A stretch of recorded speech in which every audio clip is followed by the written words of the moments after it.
grind time. Like that A&R, like. Like, I ain't doing moves. One of them songs I ain't going nowhere. That's a Black Wedding song. Like, Mills, the original co-host. They say like the best records were made back in the day because niggas was heartbroken and all that. The one that brings, you know, the action, you know. The one and only. One and only, for sure. How you didn't know that Casey and JoJo came from Joseph? Yeah. Don't fuck about no goddamn case. Well, you should know that.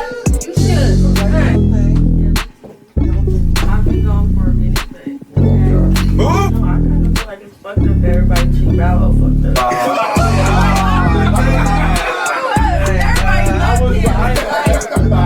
Everybody loved him, bro. Now everybody like, what? Then we got the infamous, you know, the one that's always here. Boy, Pearl Setti.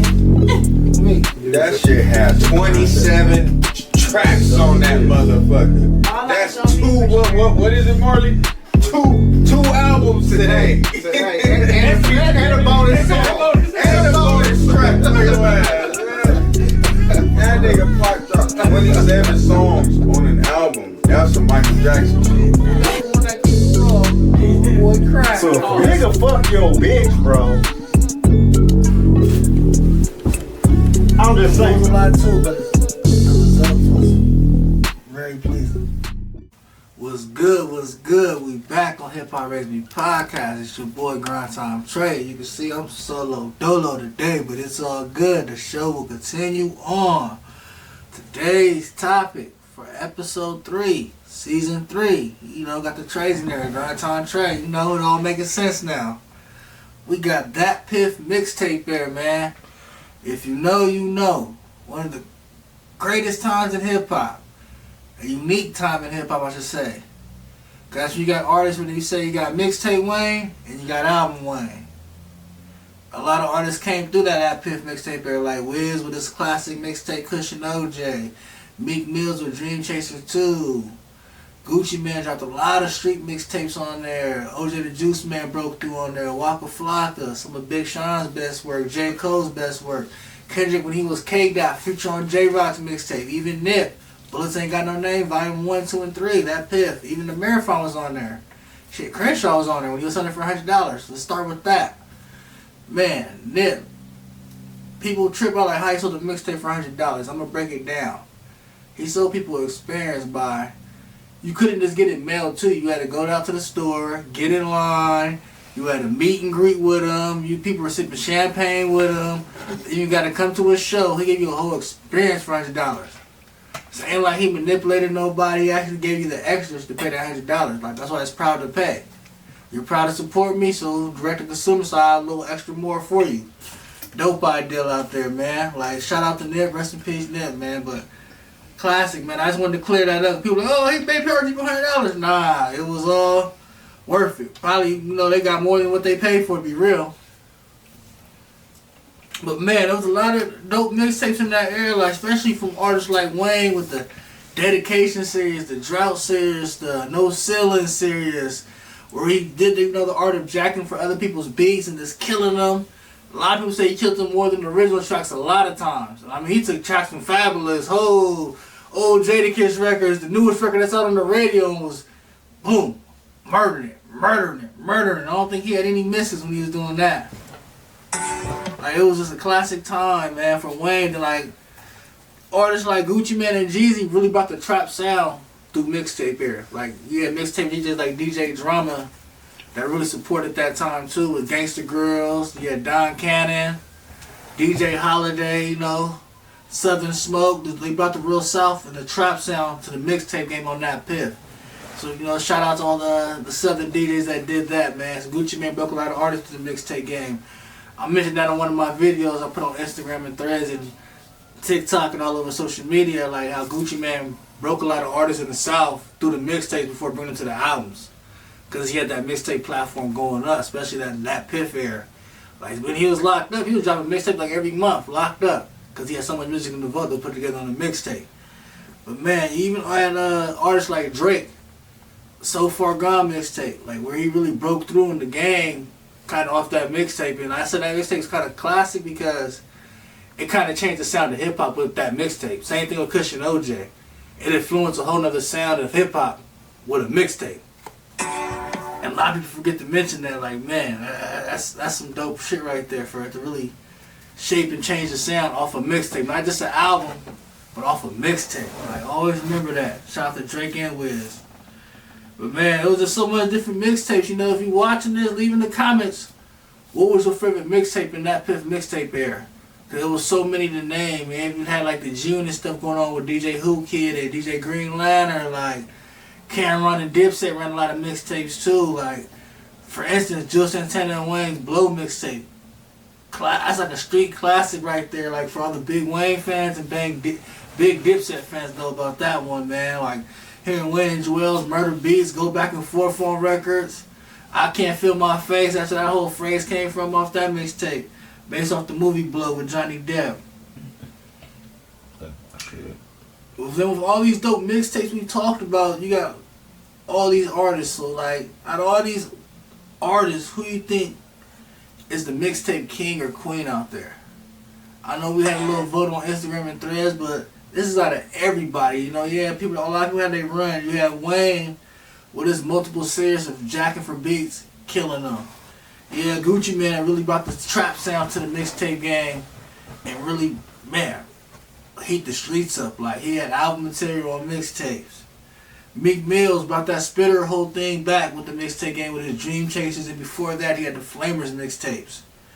Nicki Minaj, we forget about that. One of the female artists that really cracked it off with the mixtape, being signed to Young Money with the Beaming Up Scotty mixtape, proving her lyrical game when she was kind of took Wayne's thing, jacking for beats, and was killing songs. But she even had features on it with male artists, but she was kind of outbarring some of them on there too. So shout out to Nicki. Then you got Wiz's Kush and OJ, like I was talking about earlier, a real game changer mixtape out there, like something that really shaped the game, changed the sound. Like they call it luxury rap.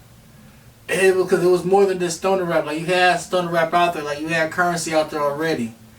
And the crazy thing about it, like that's kind of how I heard Wiz was through Currency. The How Fly mixtape with him and Currency, Wiz and Currency. Yeah, that's how I first heard Wiz. Then I heard Kush and OJ, then went back and heard a lot of the older Wiz before that. Prince of the City, Flight School, Bar Burn After You Roll, Star Power.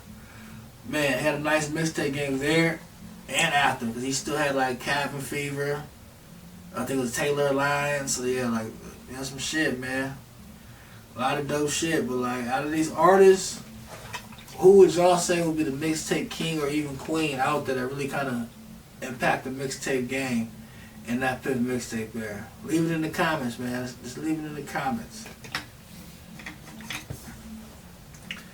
But when you talk about the mixtape game, you can't forget about before that Datpiff era.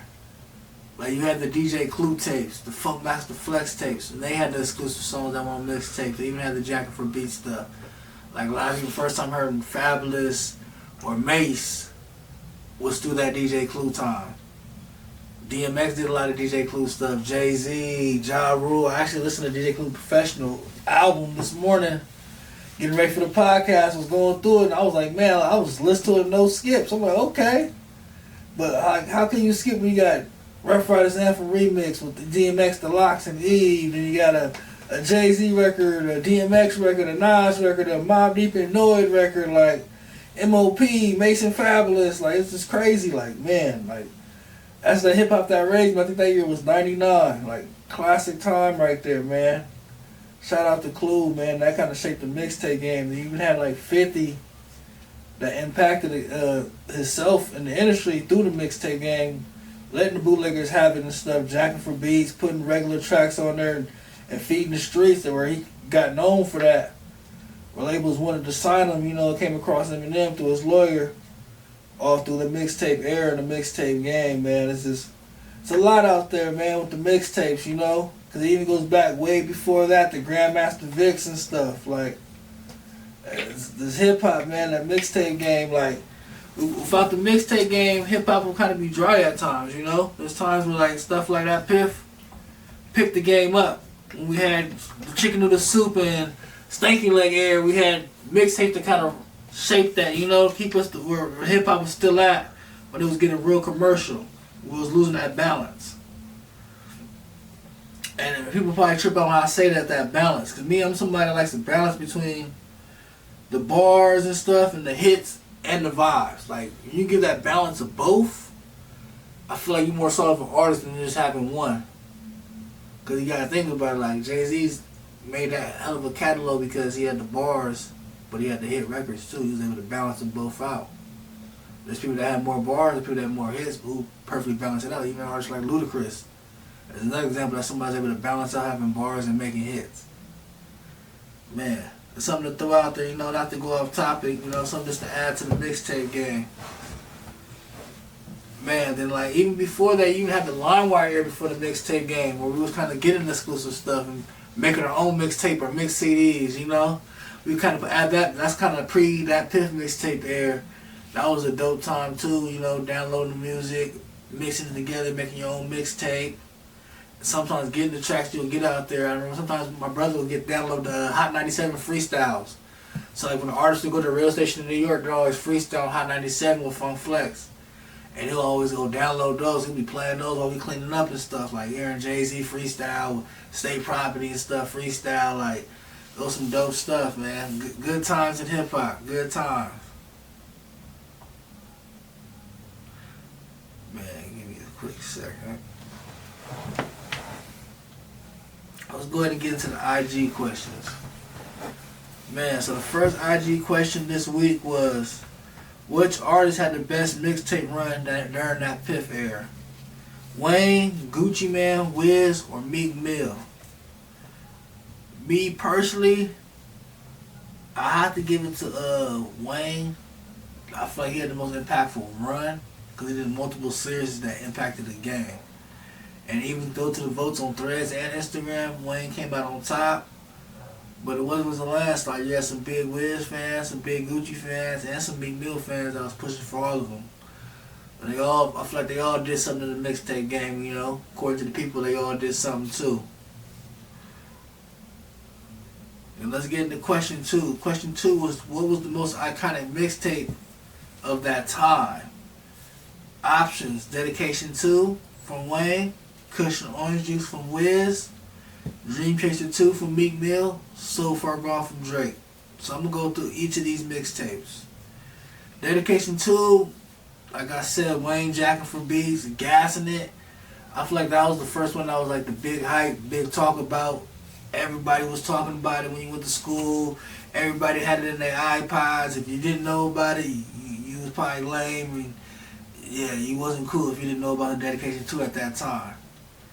Then Kush and OJ, man, Kush and OJ is real special because I feel like it really changed about a whole new style of rapping that wasn't there. It was like a luxury life mixed with the stoner. But it was laid back, like Wiz wasn't really flossing, but it was a good vibe, a good sound. It's kicking some cool shit at the same time being itself. Then you got Dream Chaser 2 from Meek Mill. And that's another one, when that one dropped, everybody knew who Meek Mill was.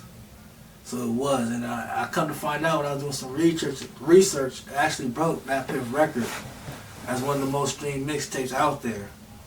So shout out to Meek for that. And So Far Gone, Drake. That's another one I say is a classic because, like I said earlier, it actually changed the way a lot of people artists made music. After So Far Gone came, we heard a lot of Drake sound-alikes out there making music. After that mixtape came, it became a style. Especially for the producers, it became a style to make those styles of beats. That Drake style of beat after the So Far Gone mixtape. I know producers that still make those type of beats. But according to the votes out there from Threads and Instagram, it was Wayne's Dedication 2, but it was close. It came close between Dedication 2 and Drake's So Far Gone. Then it was Wiz, Kush, and OJ in third. Then Dream Chasers 2 in last place. But they all made like a different impact. Kind of broke it all down there for y'all.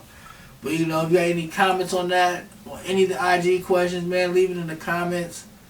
We can go back and forth, debate. We're missing something. You got some honorable mentions, throw it in there, man. We appreciate it on our Hip Hop Raised Me podcast. Man, that brings us to the end of this episode.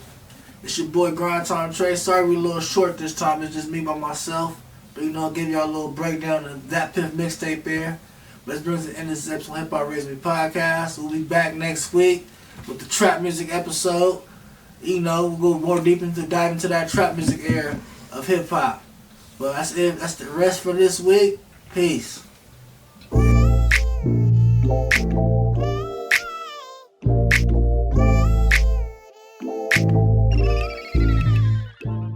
Yeah, we on Hip Hop Raised Me Podcast. I got my son on here with me today. He's gonna answer the $1 million question for him. What's your all-time favorite hip hop group? Wu-Tang. Why Wu-Tang? Because I got to watch the Wu-Tang series with you. You taught me how hip hop raised you. Ha, you heard that, people? Hip Hop Raised Me. Who raised you? Go out and get your Hip Hop Raised Me t-shirt. Support the podcast, support hip hop culture. Find us on Instagram, TikTok, YouTube. $20 a shirt. Get your Hip Hop Raised Me logo t-shirt. More hip hop merch coming soon.